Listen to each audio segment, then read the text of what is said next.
കമ്പനിയുടെ പുതിയ ബിസിനസ് ആണെന്ന് പറഞ്ഞാണല്ലോ ഇൻട്രൊഡ്യൂസ് ചെയ്തിരിക്കുന്നത്. ആ ചോദ്യങ്ങളൊക്കെ എന്നോടായിരിക്കും.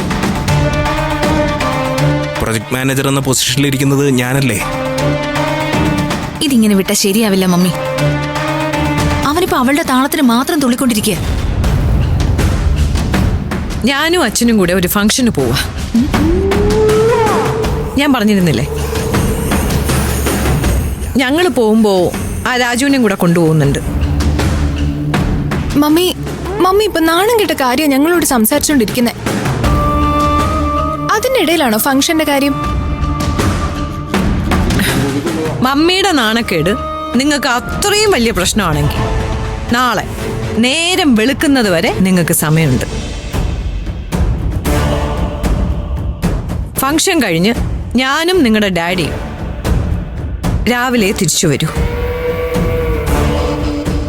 ഓഫീസിലെ തിരക്കുകളും അവിടുന്ന് ബാറിലേക്കുള്ളൊരു പോക്കും കഴിഞ്ഞ് സൂര്യ എപ്പോൾ തിരിച്ചു വരുമെന്ന് പറയാനേ പറ്റില്ല.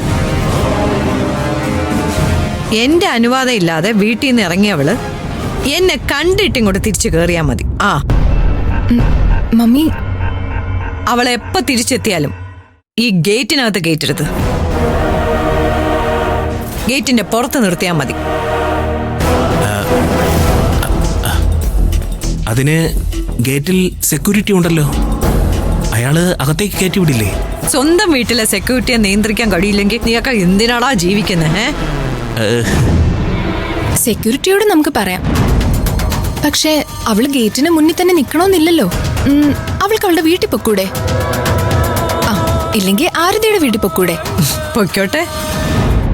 പക്ഷേ ഈ വീട്ടിൽ കയറാൻ അവൾക്ക് അനുവാദം ഇല്ലെന്നാണ് അവള് മനസ്സിലാക്കേണ്ടത്.